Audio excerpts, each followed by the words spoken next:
quand on se pose la question, depuis on est devenu balide, tout ce qu'on a fait comme du bien, est-ce que nous sommes sûrs que les biens qu'on a fait, qu'Allah a accepté? Personne ne peut soulever sa main pour dire que tout ce que moi j'ai fait comme du bien, Allah a accepté. C'est ok 100%. Il n'y a pas. On se repose une autre question. Les mal qu'on a fait, les mauvais qu'on a fait, est-ce que Allah nous a pardonné à tout ce qu'on a fait comme du mauvais? Personne ne peut soulever sa main pour dire que tout ce qu'il a fait comme mauvais, que Allah l'a pardonné. Alors, si tu n'es pas sûr que ce que tu as fait comme du bien, que Allah a tout accepté, mais pourquoi ne pas avoir le courage de continuer de faire du bien? Quand quelqu'un vient, il donne 5 000, ou bien il vient, il fait 2 rakats dans la nuit, chez lui, il est arrivé au sommet. Non, tu n'as même pas encore commencé. Il faut adorer Allah jusqu'à la mort vienne te prendre. C'est ça les bons croyants, c'est ça les bons musulmans. Donc nous sommes dans une situation qui fait peur, situation qui est déjà passée. Ce que tu as fait, ils ont déjà écrit. Tu ne sais pas si Allah t'a pardonné ou bien Allah t'a pas pardonné. Maintenant, la deuxième, ce que tu as fait comme du mauvais, est-ce que Allah subhanahu wa ta'ala t'a pardonné? Ce que tu as fait comme du mauvais, les mensonges que tu as dit, les calomnies que tu as fait, les zina que tu as fait, est-ce que Allah t'a pardonné? Il était l'heure de la prière, tu as regardé ton argent, tu n'es pas allé à la mosquée, tu es resté à vendre. Après maintenant tu t'en vas prier, tu penses que Allah t'a pardonné?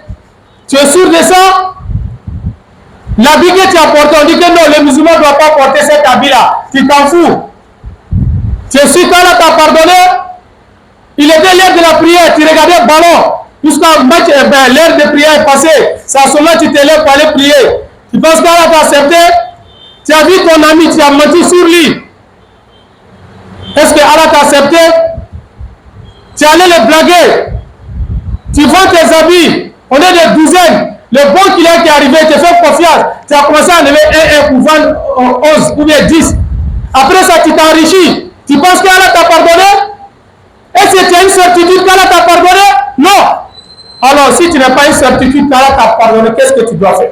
Tu dois continuer à adorer Allah et à demander pardon à Allah pour que Allah subhanahu wa ta'ala te pardonne. Voici la première situation où nous nous trouvons. Mais ce que tu as fait, ce que tu as déjà fait, est-ce que Allah t'a pardonné? Toujours il faut te poser la question et continuer à faire des bonnes œuvres.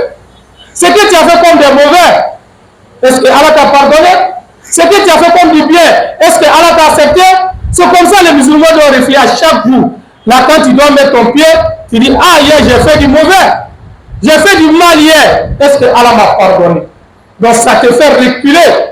Alors que tu dois savoir que ce sont des bonnes actions qui peuvent t'amener au paradis, que c'est les mauvaises actions qui te peuvent t'amener à l'enfer.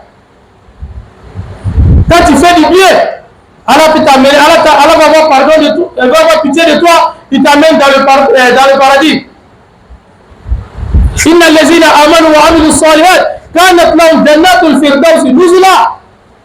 Ce sont des bonnes actions et Allah va avoir pitié de toi, il va t'amener dans le paradis. Et ce sont des mauvaises actions et Allah va avoir sa colère pour t'amener dans l'enfer. Maintenant, le mal et le bien que tu as fait, tu te poses la question, c'est quel qui est beaucoup? Si tu meurs aujourd'hui, tu es sûr que ce que tu as fait est bien, est beaucoup, ou bien ce que tu as fait, c'est que le mal que tu as fait est beaucoup. Il est temps de réfléchir, car personne ne sait quand il va mourir, quand il va partir. Combien parmi nous, on s'est dit, on a demain, et la demain, on l'a amené au cimetière. Vous connaissez, et moi je connais beaucoup. Donc pourquoi ne pas faire de bonnes actions? On est concentré à faire du mauvais.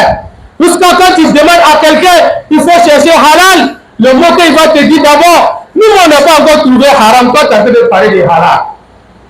Mais il faut te dire que tu cherches dans le halal ou bien tu cherches dans le haram. Ce que Allah a prescrit pour toi, c'est ce que tu vas voir.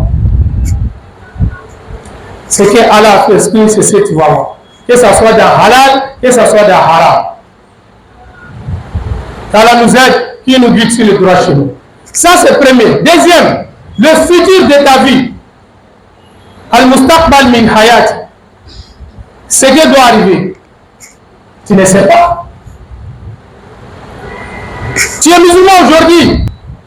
Avant de quitter la mosquée, les gens, quand tu vas les rencontrer, est-ce qu'à ce moment, ton islam va rester avec toi? Ou bien à ce moment, tu vas devenir un hypocrite, ou bien un mécréant, ou bien un kafir? Tu ne sais pas. Donc il est temps, les musulmans doivent toujours faire des bénédictions. C'est pour cela, nous, dans la prière, à chaque fois, on dit dans la prière, dans Surat al-Fatiha,